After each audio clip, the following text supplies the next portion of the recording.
Salut tout le monde et bienvenue. On se retrouve pour la deuxième partie de la vidéo consacrée aux livres originaux et étonnants. Si vous n'avez pas vu la première partie, je vous conseille peut-être de commencer par celle-ci. Je l'ai publiée il y a une douzaine de jours je crois. Et ça explique un petit peu le concept, pourquoi j'ai eu envie de faire cette vidéo sur ce thème, et aussi le système de catégories que j'ai mis en place pour regrouper certains titres. Voilà. Mais sinon, vous pouvez aussi commencer par celle-là, ça va aussi. Donc je m'arme de ma petite liste, comme la dernière fois, puisque j'avais pas mal de titres à vous présenter. Et on va refaire, alors je ne sais pas combien de catégories je pourrais faire aujourd'hui, peut-être 2, peut-être 3, on verra comment on avance. Et on va commencer avec la première tout de suite. Donc la première catégorie, je l'ai appelée mélancolie poétique. Bon bah voilà, tout est dans le titre, je vous laisse imaginer ce que ça donne. J'ai mis 3 titres à l'intérieur de cette catégorie, donc que j'ai beaucoup aimé pour un côté très onirique, parfois très doux, assez planant, où les personnages ressentent beaucoup d'émotions assez fortes, parfois assez contradictoires, ils se baladent un peu donc dans leur mélancolie, ils nous partagent des souvenirs, voilà, c'est un petit peu l'ambiance. Le premier livre que j'ai mis dedans s'appelle Créature de Chrissy Van Meter et je crois que c'est son premier roman, mais peut-être que je dis des bêtises, il faudra vérifier. En tout cas, c'était magnifique. C'est l'histoire de Evie, qui est au moment où commence cette histoire, elle doit avoir une trentaine d'années peut-être, et on va de toute façon voyager dans ses souvenirs, donc on la verra toute petite, on la verra à l'adolescence. Et Evie vit sur une petite île au large de la Californie qui est sans arrêt submergée par des tempêtes. Leur situation climatique fait que régulièrement leur village est submergé, détruit, il faut tout reconstruire. Donc on a appris dans cet endroit à se débrouiller, on a appris le côté très éphémère des choses et à ne pas avoir trop loin dans le futur, puisque de toute façon, si ça se trouve, on va mettre des choses en place qu'il faudra reconstruire. Donc Evie a une enfance particulière, assez chaotique, à l'image de ces tempêtes qui se déchaînent régulièrement, on ne sait trop quand, dans son environnement. Et sa mère, c'est une créature assez volage, qui est toujours partie à droite à gauche sur le continent, qui ne supporte pas trop la vie sur l'île. Son père est un gentil toxico qui vit de vente de drogue et de petits boulots, qui passe son temps à aller habiter chez des amis et qui trimballe sa fille sur l'arrière de son vélo quand il va au travail, mais quel que soit le travail.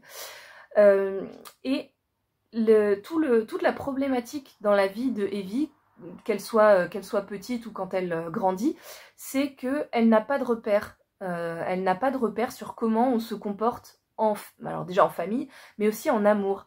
Et au moment où s'ouvre le livre, elle va se marier avec un marin qui n'est toujours pas rentré au port, alors elle s'inquiète un petit peu.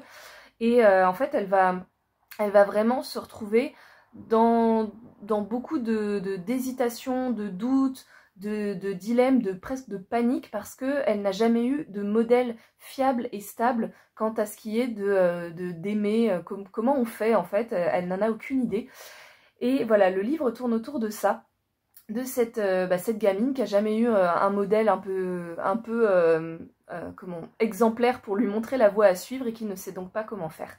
Ce qui est chouette, c'est que donc Evie est passionnée par les baleines, et entre chaque grand chapitre qui va nous introduire dans la tête de ce personnage, on va avoir un petit chapitre qui va nous parler des baleines, donc ça sous forme de questions et d'une longue réponse, et c'est en fait la question c'est sur un thème scientifique lié aux grands mammifères marins, donc comment, je vais vous dire n'importe quoi parce que je ne me souviens plus exactement, mais est-il vrai que le cœur de la baleine bat à tant de pulsations minutes, etc.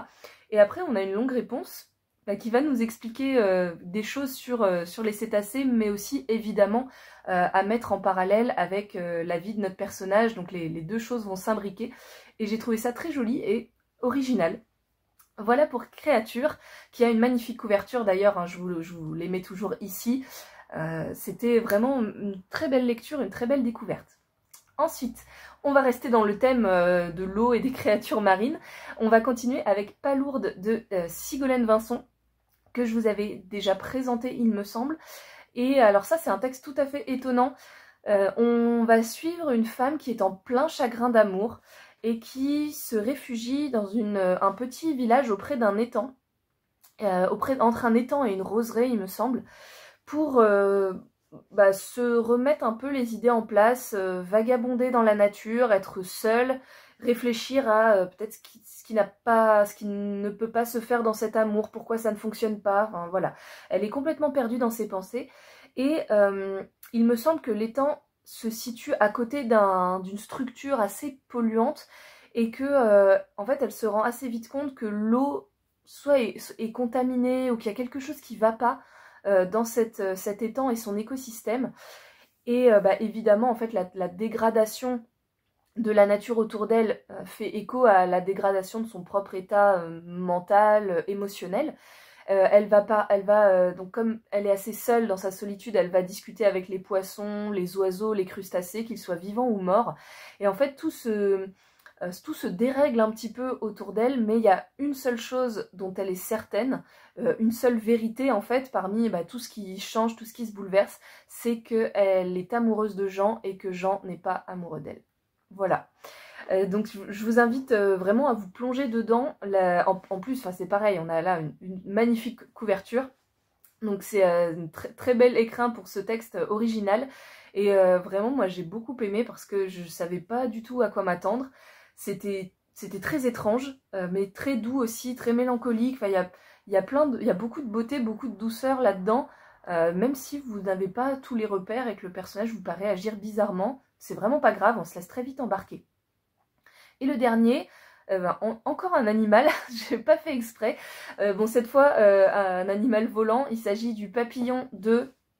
Attendez. Andrus Kivirak. J'avais peur de prononcer n'importe comment. Donc ça, c'est un texte qui va contraster peut-être un peu avec les deux précédents, puisque c'est plus haut en couleur, c'est plus enjoué, alors dans une certaine mesure, hein, parce que le contexte n'est pas enjoué du tout, mais le ton est plus, plus dynamique, plus sautillant que les deux autres qui étaient plus mélancoliques. Donc on va suivre un personnage qui va nous raconter sa vie de comédien au sein du théâtre Estonia, c'est au début du XXe siècle, tout début XXe siècle, et lui en fait le roman s'ouvre sur ce narrateur qui va nous expliquer qu'il a plein de choses à nous raconter sur sa vie, mais qu'il ne faut pas le croire sur parole parce que c'est un menteur. Et voilà, le cadre est posé. Ça, j'ai trouvé ça super chouette, l'adresse directe au lecteur et à la lectrice, en disant je vais vous pipoter certainement, mais prenez ce que vous avez à prendre et voilà. Ça, c'était vraiment super et tout le texte est vraiment très très beau. Il y a une atmosphère super étrange, donc à la fois très joyeuse, avec beaucoup d'amitié, beaucoup de joie, beaucoup d'enthousiasme, puisque tous les personnages sont des membres d'une troupe de théâtre, donc des gens qui inventent des histoires, qui portent des costumes, qui endossent des rôles, qui sont là pour émerveiller et faire rêver les gens. Il y a des grandes histoires d'amitié, d'amour avec tous ces personnages qui sont assez haut en couleur, assez originaux.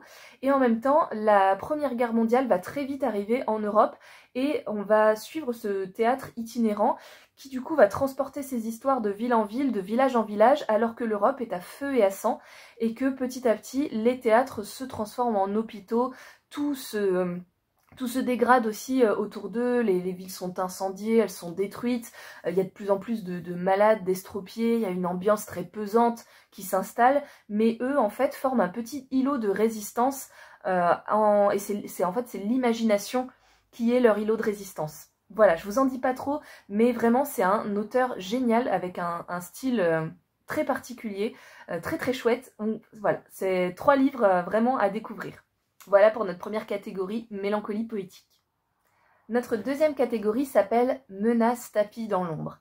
Ce sont des livres où soit le personnage principal, soit un petit peu tous les personnages sont visiblement en danger, enfin en tout cas il y a une menace latente, l'ambiance est parfois assez lourde, on peut suspecter les uns et les autres de nous vouloir du mal, nous en tant que lecteurs on suit cette tension-là, parfois on a un petit peu peur de ce qui va arriver au personnage, on ne sait pas trop à quoi s'attendre, voilà pour cette catégorie. Vous remarquerez que certains livres peuvent aller dans une catégorie ou une autre, hein, c'est pas des choses figées dans le marbre, mais à un moment il a fallu trancher. Le premier livre, je l'ai adoré, vraiment. J'ai adoré tous les livres que je vous présente, mais ça a été ça a été vraiment une découverte où j'en suis sortie, je me suis dit waouh, c'est génial, enfin, et c'est très original. Ça s'appelle Garçon au coq noir et c'est de Stéphanie Vorschult. Voilà, excusez ma prononciation, je crois qu'elle est allemande. Et c'est son premier roman. Donc pour un premier roman, vraiment super. Il y a déjà une grande maîtrise de l'écriture, de la chronologie, de la tension. Voilà, c'était top, vous l'avez compris, j'ai adoré. Donc ça nous raconte l'histoire d'un garçon qui s'appelle Martin, qui est orphelin et qui a toujours un coq noir perché sur son épaule, qui est un petit peu son seul ami, puisque dans le village où il habite, c'est le bouc émissaire, on lui en met plein la figure, dès qu'il se passe un truc, c'est forcément sa faute, et il vit vraiment au milieu d'hommes complètement avinés et stupides, et de femmes sans compassion, dans une Allemagne moyenâgeuse, mais en réalité on ne sait pas vraiment quand et où on est, c'est très flottant, on n'a aucune idée. Et Martin est un garçon courageux qui a bon cœur et qui traverse toutes ces épreuves avec néanmoins beaucoup de positivité, beaucoup de volonté, beaucoup de force mentale. On est dans une ambiance qui va osciller sans arrêt entre le rêve éveillé et le cauchemar latent, et on a beau se pincer la joue, on n'est jamais sûr d'en être sorti. Il y a une atmosphère pleine de poussière, pleine de cendres, gris comme un jour sans pluie, un jour de pluie qui n'en finit pas. Et malgré tout, notre héros va traverser toutes ces péripéties avec finalement pas mal de joie et de volonté par rapport à la façon dont on le traite. Et il va être témoin de l'enlèvement d'une gamine. Sous ses yeux, un cavalier encapuchonné va enlever l'enfant à sa mère et s'enfuir loin. Personne ne va réagir. Et en fait, il se rend bien compte que des cavaliers qui enlèvent des enfants, il y en a toujours eu. Ça ne s'arrête pas, c'est le cas depuis la nuit des temps, et personne ne fait rien.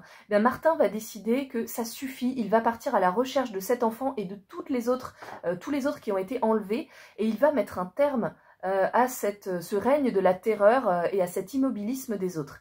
Il va être accompagné dans sa quête donc, de son coq, dont on dit qu'il est le diable qui murmure à son oreille, et d'un peintre fantasque qui est venu comme ça un peu par hasard au village, qui a une attitude pareille assez bizarre, qui va osciller avec Martin entre l'amitié et le rejet. Et voilà, je vous en dis pas trop, mais vraiment on voyage dans ce texte comme dans un conte noir pour adultes, et c'est vraiment super. C'est super. Point. Conclusion. Le deuxième livre. Alors, attendez que je trouve mes notes. Le deuxième livre. Alors, je ne m'en souviens pas très bien. Ça s'appelle La profondeur des tombes et c'est de Thierry Dirollo, aux éditions du Bélial. C'est un texte dont je garde beaucoup de souvenirs, enfin, comme je garde des empreintes émotionnelles, si vous voulez. Mais ce qui se passe exactement, je ne sais plus trop. On est dans une société futuriste, une dystopie.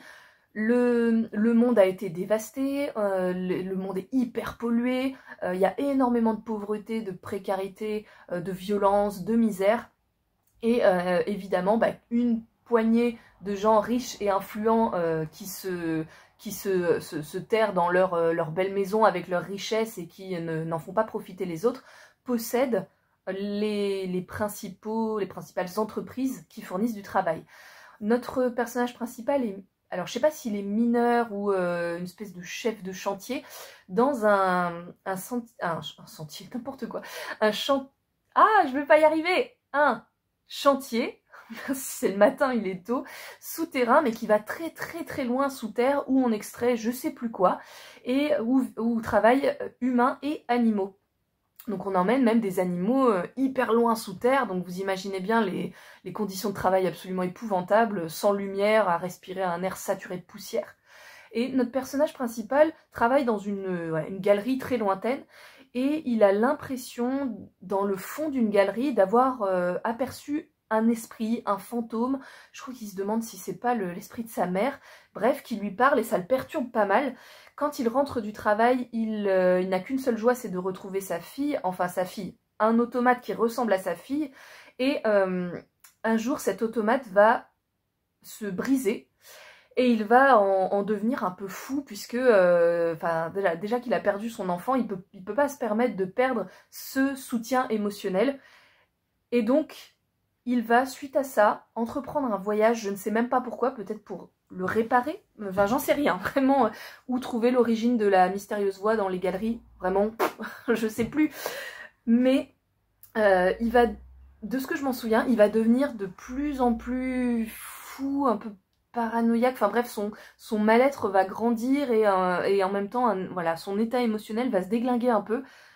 Voilà, tout ce dont je me souviens, mais c'est noir de café, mais j'ai vraiment beaucoup aimé.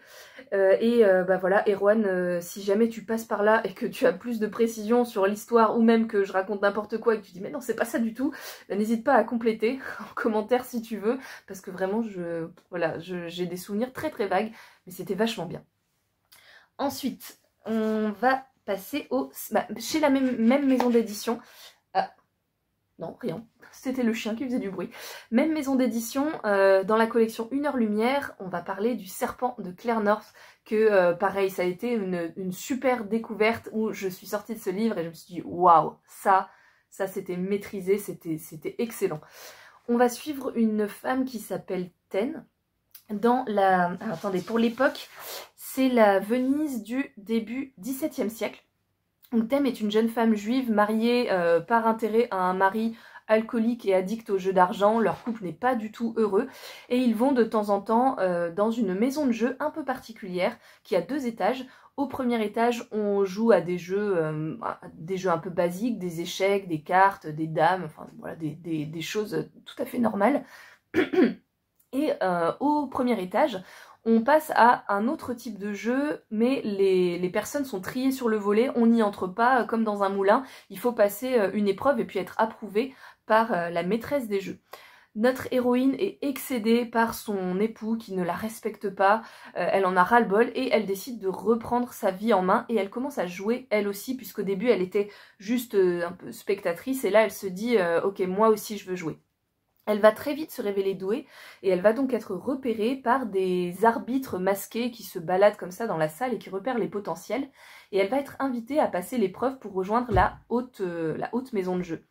Cette épreuve, elle est assez particulière. Un nouveau tribun va être élu dans la ville dans quelques jours et il y a évidemment plusieurs candidats.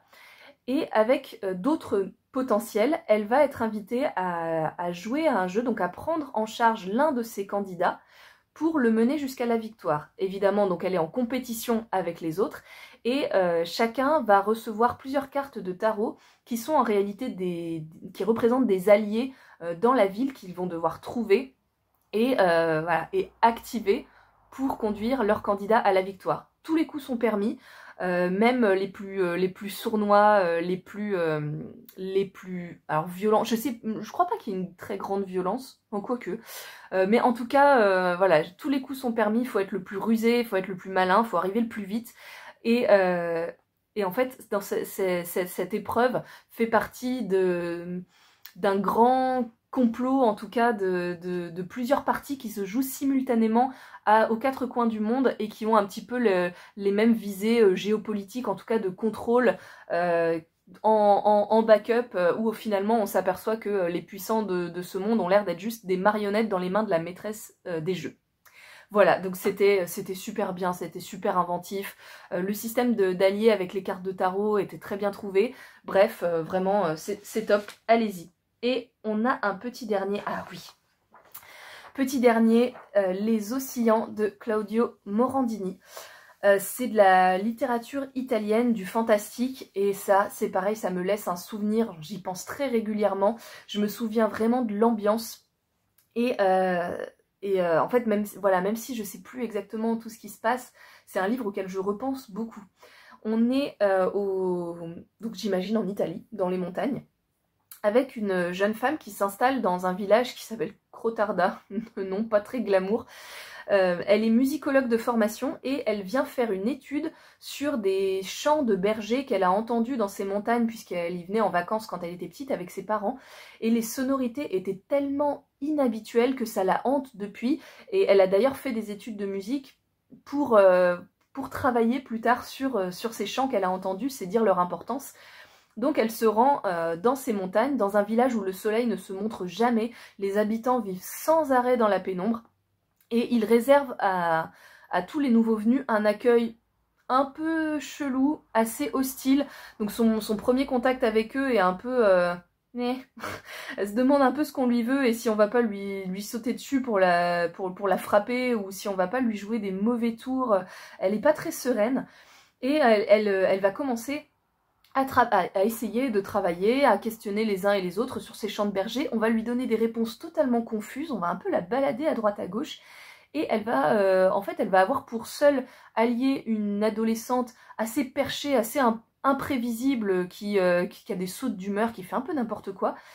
Et en fait, elle va vite se rendre compte qu'il y a une grosse tension dans ce village, avec un village de l'autre côté de la vallée qui, lui, vit perpétuellement sous le soleil, qui récolte toute la lumière. Et il y a une haine des habitants de Crotarda pour ces autres villageois qui auraient beaucoup plus de chance qu'eux, qui les nargueraient sans arrêt. Et leur compétition dure depuis des années et des années. Et ça va de se jouer des mauvais tours à vraiment... comment dire...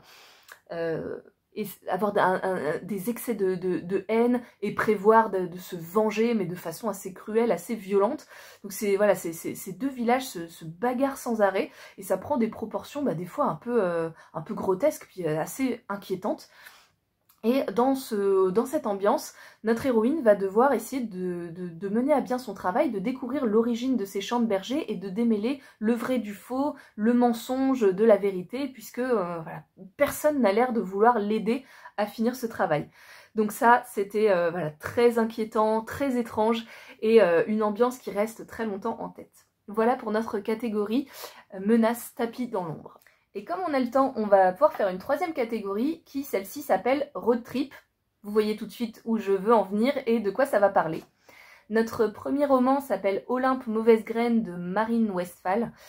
C'est une petite pépite assez sombre et très mélancolique, mais à la fois très poétique. Ça aurait donc pu aller dans mélancolie poétique, peut-être. Mais il y a quand même voilà, une histoire de voyage qui est assez importante, donc je le mets dans celle-ci. On va suivre une enfant qui s'appelle Olympe, qui a été trouvée quand elle était tout bébé, dans un carton d'appareil photo recouverte de polystyrène par un homme qui s'appelle Louis et qui est un peu un petit malfrat local, un escroc, qui a décidé de la prendre sous son aile et de l'élever comme sa fille pour en faire une petite voleuse. Je crois qu'il a une ribambelle d'enfants autour de lui à qui il apprend à voler, à tromper, à tricher. Sauf que ça ne dure qu'un temps, un nouveau chef, j'imagine, de la bande arrive et donc lui s'appelle le Marquis, est assez violent et a décidé de passer à des méthodes plutôt musclées. Olympe va perdre son père et va dès lors devoir composer avec le Marquis, qui est une personnalité imprévisible, qui a des grosses sautes d'humeur. Et elle commence à craindre pour sa vie, à se dire qu'il faut vraiment qu'elle se barre parce qu'elle ne peut pas rester avec ce type. Elle planifie donc sa fuite et voilà, elle est finalement assez débrouillarde, assez futée, puisqu'elle a dû veiller sur elle-même très tôt. Et à un moment, voilà, elle décide de prendre la poudre d'escampette et elle va croiser le chemin de... Je ne sais même plus comment il s'appelle, attendez. Georges, qui est une créature assez étonnante. Je crois que c'est une sorte de géant avec un bras en bois qui arrive au volant de son ambulance pour Fleur en détresse et qui va ramasser Olympe et l'emmener avec lui je crois qu'ils vont jusqu'à la mer, je sais plus trop. Mais voilà, pareil, je me souviens plus trop de ce qu'ils traversent, mais c'est une amitié qui est très belle, une rencontre complètement improbable qui va finalement sauver la vie d'Olympe et lui permettre d'envisager une nouvelle vie avec cet ami dont on ne sait pas grand-chose, qui est une créature assez étrange. Et voilà, ça c'est très joli. C'est en fait un roman sur une gamine qui vit une vie très sombre et très difficile, mais qui a beaucoup d'imagination. Et c'est ça aussi qui va, son imagination et son optimisme qui vont la sauver. On s'arrête là parce que je ne saurais pas quoi vous dire d'autre étant donné que mes souvenirs sont très très flous. Mais vraiment découvrez-le parce que c'était très original et très beau. Ensuite, on a un titre... alors, de quelle nationalité est-il? Je ne sais plus. C'est Patagonie, route 203 d'Eduardo Fernando Varela. On va suivre un homme qui s'appelle Parker, qui vit seul au volant de son camion et qui en fait fait des courses pour des petits escrocs locaux, donc il livre de la marchandise, il pose pas trop de questions, il passe son temps sur la route à avaler des kilomètres de la poussière dans une météo assez changeante, vent, pluie. Il a pour seule compagnie sa station de radio, mais qui ne capte que quelques secondes de chaque station, donc il est obligé de sans arrêt changer. Et je crois qu'il a eu je crois qu'il essaie d'oublier une ancienne vie qui s'est pas forcément très bien passée. Donc voilà, une personnalité assez solitaire. Et il va à un moment se poser dans un village juste pour se reposer, faire le plein de son camion, dans lequel il y a une petite fête foraine locale. Donc il va aller s'y balader parce qu'il a un petit peu de temps à perdre, il a quelques heures d'attente. Il va croiser le regard de Mayten, une femme qui tient le stand du jeu de massacre, et il va en tomber complètement red dingue, sauf que cette femme est l'épouse du patron de la foire, et voilà, il peut pas, pour l'instant a priori, il peut pas l'enlever et partir avec elle, donc il reprend son camion, il s'en va, mais Mayten l'obsède et il se dit qu'il faut absolument qu'il la retrouve. Sauf que, en fait, dans cette partie du monde, cette région, tout est changeant, et quand il revient sur ses pas, la foire n'est déjà plus là. Il va aller de village en village et poser des questions pour essayer de retrouver cette femme. Personne ne va savoir lui donner un itinéraire un tant soit peu cohérent ou une information un tant soit peu fiable. Tous les personnages qu'il va rencontrer sont assez bizarres. Donc il va poursuivre son road trip à la recherche de ce qu'il imagine être son nouveau grand amour. Et de son côté, Mayten se rend compte que son couple l'étouffe, qu'elle s'ennuie, qu'elle en a marre de cette vie avec la foire et qu'elle aimerait bien un petit peu de surprise, voilà, une porte de sortie dans cette vie morne.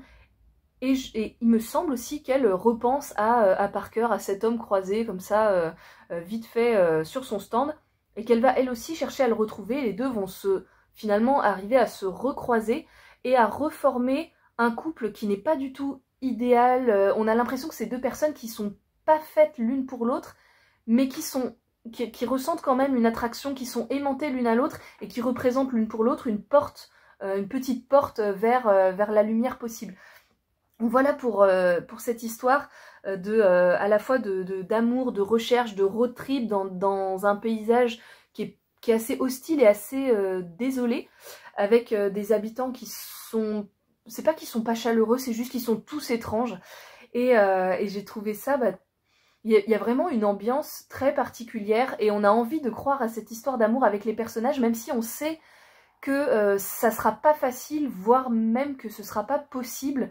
En même temps, en fait, si on n'y croit pas, évidemment que ça ne marchera pas. Voilà. Voilà. Bon, je me souviens pas du reste, mais on va s'arrêter là. Et ouais, c'était très étonnant et très original. Et notre petit dernier s'appelle Attraper le lapin de Lana Bastasic, peut-être que ça se dit comme ça, qui est aussi, je crois, un premier roman. On a beaucoup de premiers romans dans cette liste. Donc c'est l'histoire de deux amies, Sarah et Leila, qui se rencontrent à l'école maternelle, donc toutes petites filles, et c'est absolument le coup de foudre entre elles. Elles s'adorent, elles vont tout faire ensemble, elles deviennent très vite ultra complices, et elles vont traverser les années d'enfance main dans la main, épaule contre épaule, à vivre ensemble les premières fois, les grandes épreuves, les grands fous rires. Donc ce sont vraiment des âmes sœurs. Et malheureusement, un événement va les séparer de façon assez brutale. Une première grande violence, un premier grand traumatisme va mettre un terme à cette amitié, et visiblement elle n'est pas réparable. Les années vont passer et l'une d'elles, alors je crois que c'est Sarah qui va finalement, jeune adulte, partir vivre loin en Irlande, à Berlin, et Leila qui va rester au pays natal, en Bosnie. Elles ne se parlent plus pendant des années, et puis à un moment, Leila appelle Sarah et lui dit qu'il faut qu'elle revienne en Bosnie immédiatement, puisque il serait revenu, il serait à Vienne, et il faut absolument qu'elle le retrouve. C'est Armin, le grand frère de Leila, qui a disparu dans les années 90, pendant la guerre entre les Serbes et les Bosniaques, qui a été assez violente. Et Armin, c'était un personnage très important pour les deux jeunes filles, donc Leila évidemment parce que c'était son grand frère, donc ils s'entendaient extrêmement bien, ils étaient très proches l'un de l'autre, et Sarah parce que Armin a toujours eu une place dans son cœur, elle en était un peu amoureuse, et donc sa disparition les a impactées l'une comme l'autre très très fort. Sarah est assez perturbée par ce coup de téléphone puisque elle ne sait pas si elles vont encore avoir des choses à se dire, elles se sont quand même quittées en mauvais termes et de façon très abrupte, mais c'est impossible qu'elle n'y aille pas. Elle fait toute la route pour retrouver Leila et ensemble elles s'embarquent dans une vieille bagnole toute pourrave pour traverser toute la Bosnie et rejoindre la capitale autrichienne. Alors évidemment, quand on est des kilomètres enfermés dans une voiture, on n'a pas grand chose à faire d'autre que écouter de la musique et parler. Et donc on va se replonger petit à petit dans les souvenirs de cette amitié, comment tout a commencé et pourquoi ça s'est détérioré, qu'est-ce qui s'est passé. Évidemment, la guerre a un grand rôle à jouer dans tout ce qui leur est arrivé. Ce que j'ai trouvé chouette, c'est qu'on évoque souvent ce conflit, mais jamais de façon trop frontale. En fait, voilà, c'est des allusions, c'est des touches très évocatrices. En même temps, on n'en fait jamais trop, mais on perçoit toute la violence, toute la lourdeur, toute la tristesse qui a pu se dégager de cette époque-là, surtout pour deux amies qui n'appartenaient pas au même camp, même si pour elles, c'était juste deux amies, quoi. Elles n'étaient pas ennemies, mais la société tout autour leur disait que, a priori, elles n'avaient rien à faire ensemble. Et je trouve que la façon de parler de la guerre est très bien faite, très belle et très sombre aussi dans ce récit. J'ai adoré aussi en fait, le personnage de Leila est très agaçant. C'est une personne qui est capricieuse, qui parfois agit un peu sur des coups de tête, on dirait encore une adolescente un peu attardée. Et en même temps, je trouve que c'est un beau personnage parce qu'elle porte un traumatisme important. Et en fait, elle a une espèce d'aura de ces personnes, vous savez, qui ont vécu quelque chose de très difficile, qui ont cette connaissance de la... Comment dire ? C'est dur à expliquer, en fait. Même moi, j'arrivais pas trop à expliquer quand j'essayais d'en parler à mes clients à la librairie. Ces personnes qui ont vécu une chose très lourde, qui les a profondément marquées, qui les a profondément changées, qui ne peut pas forcément s'expliquer à quelqu'un qui ne l'a pas vécu, parce que c'est des bouleversements assez intimes, mais ça leur donne une espèce d'aura où à la fois ces personnes peuvent être incompréhensibles et à la fois où on comprend en fait, on comprend, on les pardonne parce que nous on n'a pas vécu ça, on ne sait pas ce que c'est. Et évidemment que c'est quelque chose qui change notre personnalité, évidemment qu'on déploie des systèmes de protection, évidemment aussi qu'on a envie d'être un petit peu égoïste dans ces cas-là, de vivre à fond et de pas forcément sans arrêt penser à ce que comment on va être perçu par les autres et est-ce que les autres vont être gênés ou pas. Bref, je sais pas si vous voyez un petit peu ce que j'essaie de vous expliquer, mais il y a ça qui se dégage du personnage de Leila et ça j'ai vraiment beaucoup aimé, j'ai ressenti très très fort cette chose-là. Et voilà, je vais pas vous en dire trop, mais j'ai aimé aussi que des choses restent en suspens, donc ces deux femmes font à la fois une grande route vers un grand espoir, mais aussi dans ce voyage essaient de refaire la route l'une vers l'autre et de peut-être recoller les morceaux. C'est beau, c'est mélancolique, il y a pas mal aussi quand elles traversent des villes et des villages, elles s'arrêtent pour la nuit et elles rencontrent des habitants qui parfois sont des situations assez tendres ou assez loufoques. Donc on a aussi une petite fenêtre sur la vie dans les campagnes en Bosnie. Et voilà, c'était top, c'était très touchant. Et c'est notre petit dernier pour cette catégorie road trip. On s'arrête là, donc il y aura une troisième vidéo puisque je n'ai pas le temps de vous filmer le reste et ce serait trop long. Donc on est parti pour une troisième et moi je vais aller au travail et je vous souhaite une bonne journée et à bientôt. Salut!